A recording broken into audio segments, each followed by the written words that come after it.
Hope y'all having another blessed day. For today's video, we are on Duel Book for me to give you guys my ban list prediction for December 15th, 2020. Yes, December 15th is if you go onto the website right now for Konami, you scroll up all the way to the top, it says next update after this will be no earlier than December 15th of 2020. So it means 10 days when I make this video and 9 days since I think this video is being posted, we may have a new ban list for Yu-Gi-Oh! Will it be one that bans a ton of cards, unbans cards? We do not know, because right now, we are still in the whole epidemic going on, and for that reason, we don't have tournaments that we can base a lot of results off of.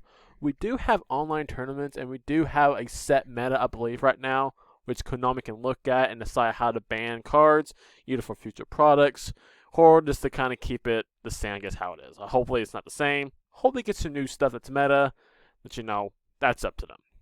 So, to start off, let's talk about the most important card that has to get banned.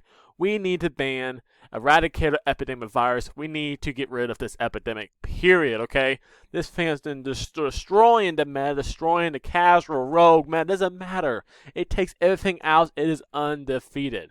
So, until this card is banned, we're not going to have probably any good local tournaments. We're not going to have those regionals, nationals. We're going to be stuck to probably play mostly online for tournaments. And that's really sad to play. Like, I feel like a really good kind of like community comes from those bigger regionals where you get to compete against people from really around the nation and sometimes even around the world. Alright? So hopefully Epidemic Virus gets banned soon, either on this ban list or the next upcoming ban list as soon as possible. But speaking real about it, let's get in some more cards that can actually probably either get banned, limited, semi-limited, or even come off the ban list. So starting off, still, Destruction Sword needs to get banned, okay? This is a card that basically says, once it's equipped to a monster, your opponent cannot use their extra deck at all, and since only decks that don't use the extra decks are basically control-based decks, or, Monarchs, this hits basically 99% of today's decks, rogue, meta, you name it, alright? And the reason why it's a really problematic card, because it's easy to get out using, I think, Union Carrier. This requires two monsters of the same type or different type. I don't remember. But as soon as you get that card in the field, you can smack this sucker onto a monster most likely, and boom, bada bing, you probably just won the duel if you're playing against a deck that really relies on an extra deck, alright?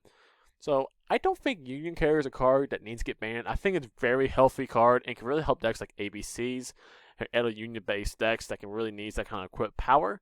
So yeah, let's just get rid of the Dragon Buster Destruction Sword so we get kind of the whole pragmatic scenario out of today's meta. Right, now to get into some meta-based decks, the first one we're going to talk about, let's talk about Infernal Knights, which is probably definitely a top 5 base deck. I don't think there's really any arguments about that. And the big one I feel like has to get hit for that deck is going to be, load up, Smoke Grenade of the Thief, alright? This is a card not only lets you take a card in your opponent's hand, lets you look at their hand, okay? And you get to do it on the start of your opponent's turn, I believe, thanks to an Infernal Knight's effect. I'm pretty sure you can destroy one card in your field to make your opponent discard a card, and this card triggers also, lets you discard no card. So you help your opponent get down to like 2 free cards, I think, due to a combo they have. And I don't really like that stuff. That's really degenerate, and I don't like how it's like really consistent about look at your opponent's hand. So that card needs to go. And that's probably it's a really good hit to Infernal Knights, because if you don't get that whole hand mill strategy they have, they're probably going to switch to more of a control-based version. And I feel like that's way more healthy. You're going to have to play a lot more garnets and kind of more filler cards to get to that more multiple negate boards. And that's like that's perfectly fine in today's meta. Because look at Dark Warriors. Even though I keep saying it's one of the best decks out there, it's not really competing. No one's really taking it to winning like tournaments online or anything like that. It's just a fun control-based deck that can compete, but it's not going to win. And I feel like that's where Infernal Knights needs to kind of be at. Now, the next one is a card that definitely needs to get limited, and that's going to be Miscellaneous Source. Alright, this is basically a free call by the grave for any Dino-based players, and also a special summon from the deck. Alright, so Miscellaneous Source has a basic effect you can discard during any main phase, and none of your monsters are affected by card effects that turn. Alright, and then also you can banish it. One of Idle Dinosaurs in your graveyard, a special summon one equal to its level. So not only does it give you a free call by the grave for the turn, it also gives you potentially a 1-card combo. Alright, so this card's currently at free. It went to 1 before. I hope it goes back to 1 again. Alright, and that'd be a really good hit for dinosaurs, but I don't think that's even enough in my opinion. I feel like they also need to get Fossil Dig to 1. This card, in my opinion, has been at 1 for free for way too long. look at every other deck that has a generic call, well, not call body grave, but reinforcement army for our archetype. Like reinforcement army is at 1, the Salmon Great Circle's at 1. This card definitely needs to go at 1, okay? Because I don't like any cards that's not even once per turn that lets you add any level 6 to lower dinosaur monster from your deck to your hand. If it was a once per turn, it still wouldn't really change the impact, but at least it seemed more fair. But it's not even once per turn. It needs to go to 1. Alright? And if both of these cards, Miscellaneous and Fossil Day, goes to 1, Dinosaur's going to lose a ton of consistency. They're definitely going to probably drop off the whole meta radar. But I feel like that's where it needs to go. This deck's been around for way too long. This has been around since like before Salmongrade, I believe. And that deck's been dead for a while. Alright? Now, the next thing we'll talk about is kind of the first way we can hit Dragon Link. So Dragon Link is now probably top 5 contender right now because this makes us awesome control boards. Has multiple ways to play through extensions and negates. And the first way to play through it is, of course, Quick Launch. Quick Launch can either be a way to get Extender, to combo off, or even be a 1-card combo helping you into Dragon, Striker Dragon, LP, you name it. Helps you get any rocket from your deck, alright? So this card, I feel like, needs to go to 1 because similar to Fossil Deck, it is a potential 1-card starter and also has potential to get you either a extender, how this like Fossil Deck can get you into Miscellaneous Source. So Quick Launch, I think, can go to 1. There's another way we'll talk about how I feel like Dragon Link needs to get hit, but we'll talk about that when we get down to the extract section. Now the next card that I feel like needs to get hit, because we don't want to leave anything out, let's mess a little bit with Eldritch. Now, Eldritch to me isn't really one that's kind of smacking the meta that much. I'll put, if it was top 5, it had to be in there, it would be my 5th level 5 card. Because I don't feel like Eldritch is that crazy of a deck currently. It's more like a splashable engine. But we do want to kind of weaken the consistency of that deck and a recurrence. So we're going to hit Eldritch Scarlet Sanguine. And I want to put it to 2, but it could perfectly fine going to 1, in my opinion. And, you know, we don't want to hit the Golden Lord, but we do want to hit at least something in that engine. Because, you know, if we hit every other engine, every other meta card, people are going to complain, talking about how your favorite Eldritch, you know, and I don't want to be like that. So let's hit Sanguine to at least 2 and possibly 1. Now, no one people will kind of going against, because it's not really meta right now, is Invoked. So I'm saying Magic Meltdown again needs to go to 1. Mainly because if we do hit all these other decks, there's a good chance people are going to recur back to how it was before these decks took over the meta and kind of splashing invoked engines to everything, alright? And that was not very fun because everyone is ending early on with a Mechapa, I believe. So we need to hit that engine. The best way is, again, let's hit those reinforcement of the army cards. That would be Magical Meltdown. Not only helps you get an Ousted Invoker to search Invocation to get your whole Mechapa, this also kind of gives you kind of some fusion monsters protection. So any card that not only is once per turn, but either gives you a reinforcement army effect and protection effects, probably need to go to 1. So Meltdown needs to go to 1. It does have potential coming back into the meta and kind of taking over shortly again. And then the last cards up here that I feel like may actually get banned, and these are only getting banned if they're going to continue to keep Highly Fibrax and want to keep banning those kind of 1-card starter combo stuff. And unfortunately, I had to get rid of my boy, Plague Spreader Zombie from my Dark Warriors. Again, this is a 1-card combo that easily is summoned out by High Fibrax because you can get it out really easy by using Armageddonite, and then uses the effect to put 1 card in your hand, back to top of your deck, special summon it, and bing bada boom, you got High Fibrax and you get your broken combos, alright? So that's one way this card is out. It basically gives you multiple occurrences again, the monster on the field as a tuner, so that's not really healthy as long as High Fibrax is on the game. So this card may go, and that's going to hurt a lot with Dark Warrior combos. And another card that could potentially get hit, Deck Spot 001. Again, it has effect down here when 2 more machine monsters are special summoned at the same time. While this card's in graveyard, you can special summon this card, alright? So again, this kind of gives you more of that recurrence, getting a tuner on the field multiple times. So, and it's not even once per turn, which is no crazy thing about this card. So this is no card that could potentially get banned if High Fibrax does not get hit. Alright, now speaking of High Fibrax, this is a card that can potentially get hit on the ban list, which again hurts a lot of meta-based decks, but I don't think it's going to happen because Konami's already shown multiple times on these ban lists that they're willing to ban every single tuner in the game just to keep this card alive. And I feel like it kind of has the protection ability like Firewall Dragon did for months, how it hit every other problematic card except for the big one. So most likely this is going to stay in the game for a while. It does kind of boost the sales of any synchro-based strategies, because any synchro-based strategy is going to benefit from Highly Fibrex. So until that kind of happens, this card is going to stay probably at free, because at 1, it won't do any difference. Now, a card that can hit to kind of weaken the Highly Fibrex combos and kind of stop more of those multiple negate boards will be Linkross, and I feel like this is a perfectly good card to hit, because this is a card that's used in basically most of the meta games right now. It's used in Infernoble Knights, it's used in Dragon Links, and all it's really used for is help you get more of those kind of synchro materials to get into, usually a Savage Dragon or Martial Model to eventually get you into the Savage Dragon, and all it's really used for is to get multiple negates. Alright, so if you don't want to ban High Fibrex, this is the next target on the field, and I do really think this card is going to get banned. Alright, so with that, let's talk about the 2 cards I kind of talked about.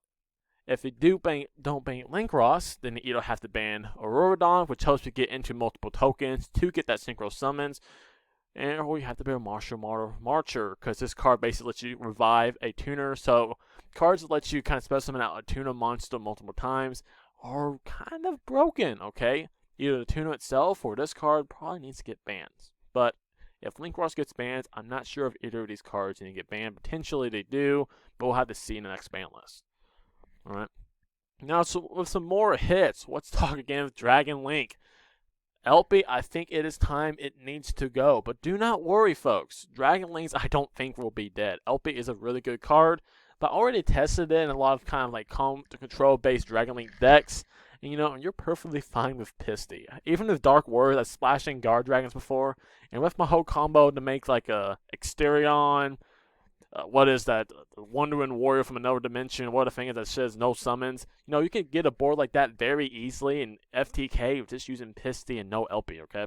So I do not think you really need LP to get those crazy boards, but it does hurt the consistency. So LP probably needs to go because, probably Dragon Link's the best deck right now. Alright? So the last couple cards that need to probably get banned is True King of All Calamities. There is, I think, the Datatron, I believe, is coming out. I haven't looked much into it, but I've heard this really broken combo that really helps you consistently get True Kings. And overall, True King is a really good card, because look at that effect. Declare 1 attribute. This turn, all face-up monsters on the field of the attribute, also monster in your opponent's possession, can activate your effects. So it is basically a skill drain on legs. So, similar to Yugioh, this card could probably get hit. Now, there's no talk that either this card doesn't get hit, to be Phantom Knight's rank up, but I'm pretty sure Datatrons have a way to get out a bunch of level 9s, I believe. I have not looked into it, and I need to investigate that, but I'm pretty sure they can get out a bunch of level 9s pretty easily. So, True King Calamities is an easy option for them to do, and I'm pretty sure it may be taking over OCG land, if they haven't yet, because there is some crazy ways with this card. So let's just follow the hype and say let's ban True Kings of All Calamity. And then the last card I'm going to talk about getting banned was also hit Utopic Zexal. I don't like this card, how it still has a Numerons, even though Numeron's kind of busted. But I do not like the potential of it coming back in any form or faction or having a chance. It is a very hard card to out if you don't open up using a beta, or maybe a Gamma, or Impermanence, or even a Forbidden Challenge if you're that mad lad who has that card in your deck. Because it has the easy effect that once per turn, on your opponent's turn, or I guess your turn too, I don't care to read it that much, it basically says no for the turn for card effects. So it just stuns your opponent for a turn. I don't like cards that just stuns your opponent. Alright, so those are all the bans and hits and stuff like that. Let's talk about some unbans, some unlimits, and maybe even some unsemi-limits. And that's going to be our next section right here. Alright. So, first one, Orcus Harp Horror. Orcus are doing jack squat. Alright. And since we do have Phantom Knight's Shea Bringadine, he's backing out. You never know, they may try to spice things up and bring back Orcus Harp Horror, and may have some Phantom Knight's Orcus taking up the meta again, maybe as a 5th or 6th seed. Will they take over the meta? There is potential of that, because Harp Horror was a pretty good card for that combo deck. Alright?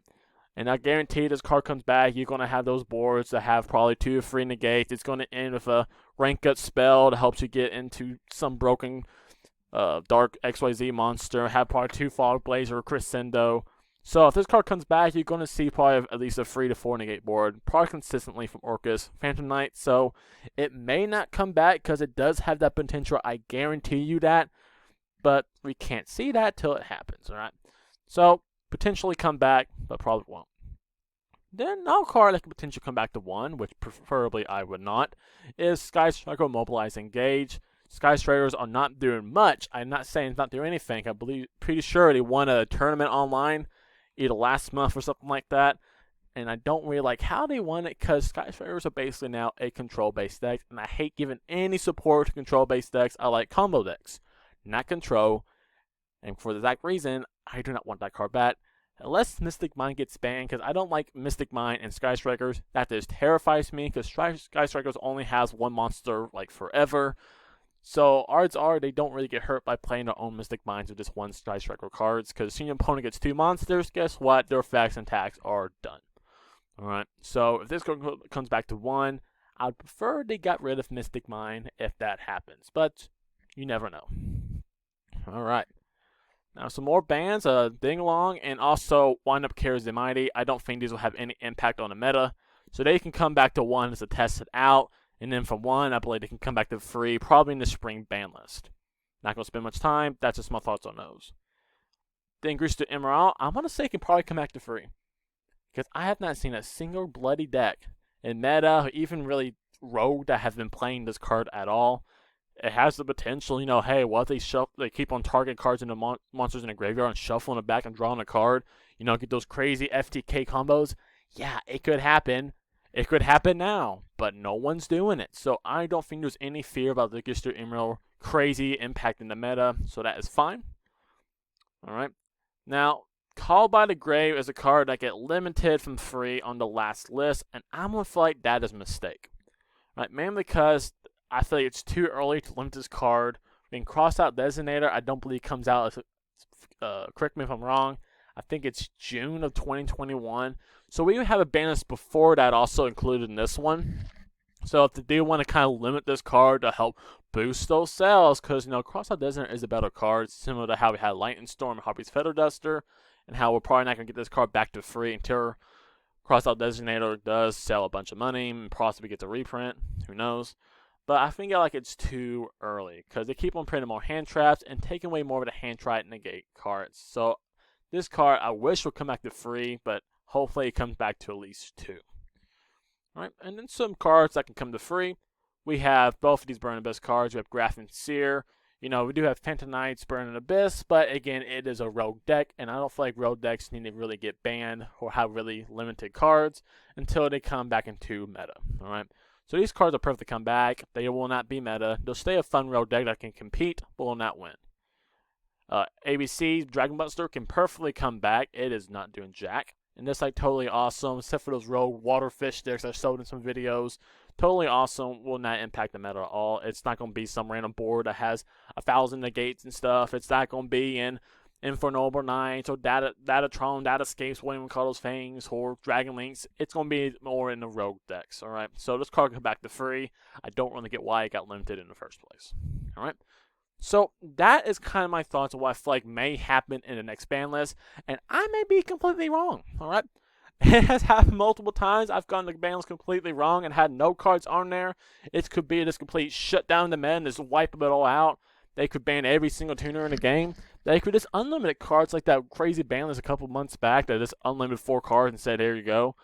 You know, that could happen. Hopefully it doesn't. I love ban lists that have potential to change the meta in some form or fashion.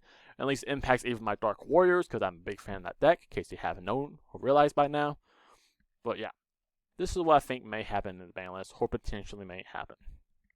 So with that, I hope you guys enjoyed the video, and if you did, please show me by leaving a like on the video, subscribing to my channel if you haven't already, or if you would so kind, go down to the comment section and share your thoughts on the videos. You know, if you have your own cards you think I missed, or what you think maybe happened on the ban list, put it in the comment section. I would love to check it out.